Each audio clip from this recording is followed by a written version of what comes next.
Hello, ladies and gentlemen. Welcome to Demon Tech Digital. I am Neo. This video will be an unboxing slash overview of the Huntsman Mini 60% keyboard from Razer.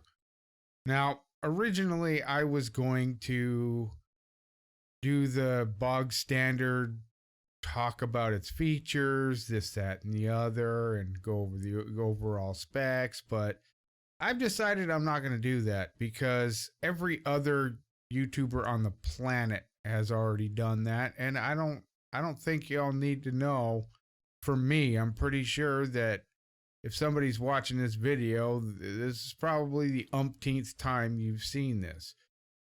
So let's talk about some things that some of the people aren't talking about, like the fact that its characters are all now illuminated, whereas previous versions of keyboards were not. Case in point, my Black Widow X Tournament Edition keyboard they were printed. Okay, you had of course, naturally you have the normal characters, but some of them were printed. I'm tired. I can't think straight worth crap. I probably shouldn't even be doing this damn video, but I'm gonna soldier on because I promised I was gonna do this, so let's do it. The number characters, the letter characters, all those were all nice and brightly lit and double shot PBT in the whole 9 yards, whereas the things like the asterisk, the semicolon, things like that, all that stuff was all printed, basically. Now, on this keyboard, it's not printed. It's actually, I'm waving at the cat because he's going to start in. They're actually illuminated on all of them, which is really, really nice. Now, concerning the lighting, this seems to be, I'm not 100% sure, maybe if it's my model or it's just across the board, but because the camera will pick it up differently, not in this video, but the lights are not as bright as I would have liked them to be. I mean, I'm one of those idiots that when I fire up my PC, I want my retinas to be seared out of my skull every time. So, but that's just me. And no, the brighter they're lit does not mean more quality, but Razer's pretty well known for their superior LED lights, especially on things like the base station and the Firefly and things like that. Their charging dock and all kinds of stuff that they have. They've really gone above and beyond with the lights. This, however, is not as bright as I was hoping and that it is. That being said, it's still a nice keyboard.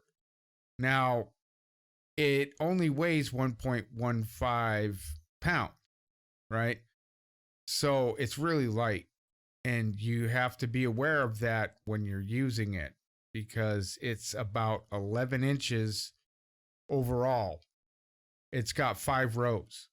Okay, that's it. It's got 5 rows, and it's really tiny.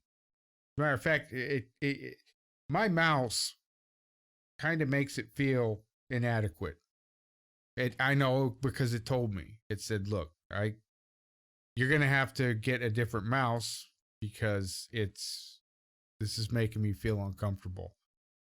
So now I'm gonna have to get a new mouse because you have to obey your keyboard, otherwise you'll make typos and it'll make you say things that you don't necessarily want to say, and it'll make people mad or make people cry. It's bad all around. Just so, yeah. But that being said, is this keyboard for everybody? I will say no.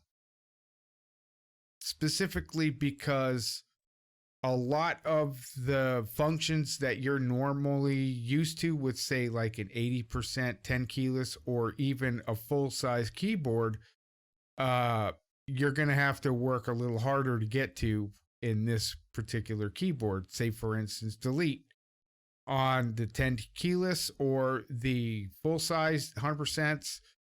It's one button. You just delete, gone, and it's out of your life forever. This one, it's you have to hold the function key and then delete because it's embedded into the same functionality as the backspace. So the backspace doubles as a delete key. Same thing with arrow keys. Same the numbers, are okay. The F keys. Now I never use the F keys, so that portion of it I will not miss. But things like the arrow keys, I didn't honestly think I used the arrow keys all that much until I fired up VL, or I think it was Netflix. Yeah, it was Netflix. I was watching Supernatural here because I'm a 12-year-old girl and wanted to scrub past one of the cringier moments, right? And I'm like, hitting the arrow key. It's like, nothing's working.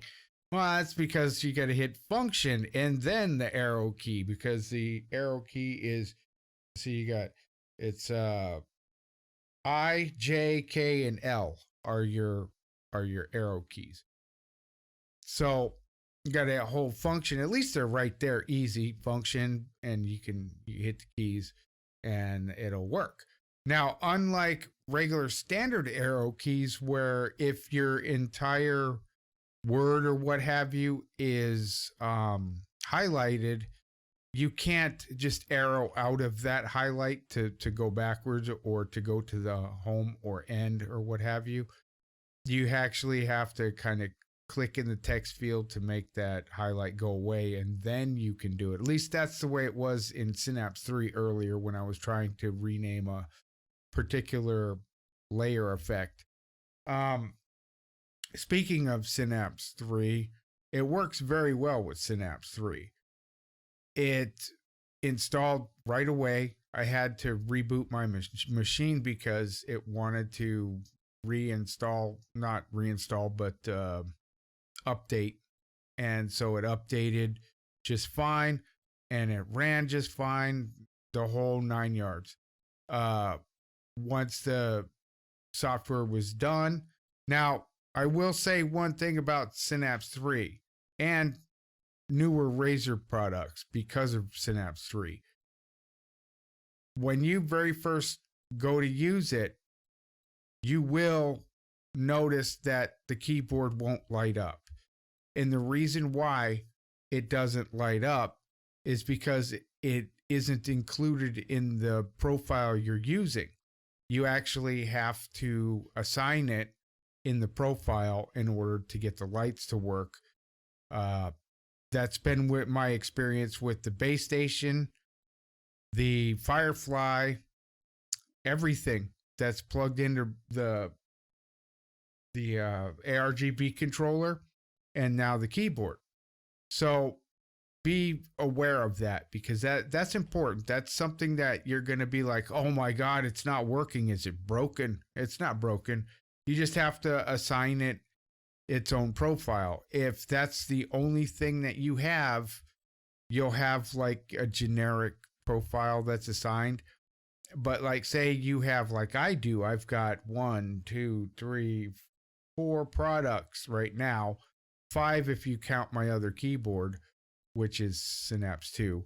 But so I've got a full-blown profile for all my stuff on that one profile.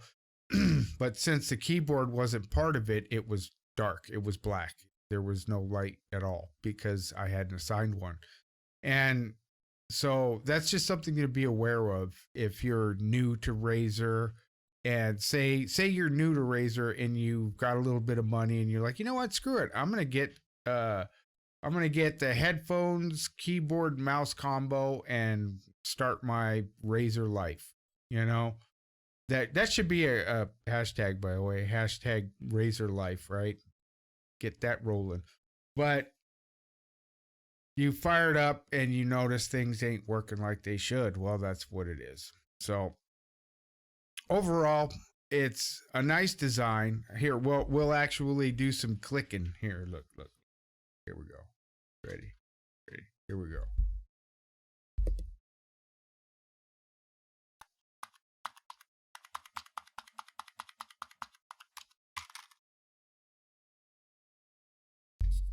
Probably couldn't even hear that. And that's exactly the way I want it. Nice and quiet. You probably heard some of that, but guaranteed not all of it, because I was watching the little thingy go up and down. And yeah, it's a nice quiet keyboard, and I really like that. And it feels smooth as silk too. There's no bump there. Like on my other keyboard, how there's that distinct click bump. It just feels nice and smooth. I decided to get the linear optical, or whatever they're called, what is it, optomechanical? I got it right here. I think it's optomechanical. Yes, optomechanical. Chroma ARGB, compact, detachable, Razer Synapse. That's just the stuff on Amazon. I was eyeballing earlier. But it's a great little keyboard. It's exactly what I wanted, because I don't like 100% keyboards because of the number pad. And on top of that, I don't like the 80% as much. I like them more than I do the 100%, because what happens invariably, right? I do not like typing like this way over here, or like this way over here. I like my keyboard to be centered with me. And if the keyboard's centered, but you have a number pad and home bank and an arrow key, or your arrow bank of keys, you have to pull the keyboard over in order for it to at least the letter keys to be in line with your carcass, right? So that puts your mouse way over on the other side of the desk, and you can't reach it anymore. Well, with the 80%, that helps because it removes those unimportant number keys, right? Well, at least for me, because I'm not an accountant, I don't hardly ever use the number keys. I always just use the row key on the numbers up top. But now that I've condensed everything into a 60%, I can have this nice and in front of me. And the more beneficial thing is I can now move my mouse and mouse pad over closer to me. Whereas before it was way over left field, or actually technically right field. And I had to kind of stretch to reach it. And I didn't like that. I mean, first world problems, right? But that's just me. But see, these are things that a lot of people won't necessarily talk about, because they want to talk about the glamorous stuff, like the fact that their double shot PBT caps and all. We already know all that stuff, man. Give us the goods. How does it affect gaming? Well, I played Doom Eternal earlier, and even though I was rusty, I actually was able to hold my own, just with the keyboard. Now, I've got a lot of my functions bound to my mouse because I have a specific mouse for it and a profile built for it. So yeah, there is that. But needless to say, the keyboard didn't hurt. As far as day-to-day operation, yeah, sure. This could easily be a daily driver. But that being said, it might be a good idea to keep your other keyboard handy, because you can use it as not necessarily, you could use it as a macro board, right? So instead of having a Stream Deck, you have a whole other keyboard at your disposal that you can program macros into, and a whole bunch of keys, 100 and something keys that you can just go to town with. Anyway, that's about all I got. hope you guys enjoyed the little unboxing portion of this. Hope you enjoyed the video itself. Thank you very much. Hope you like the new color scheme. And yeah. Anyways, y'all take care, stay safe, and I'll see you on the flip side. Peace.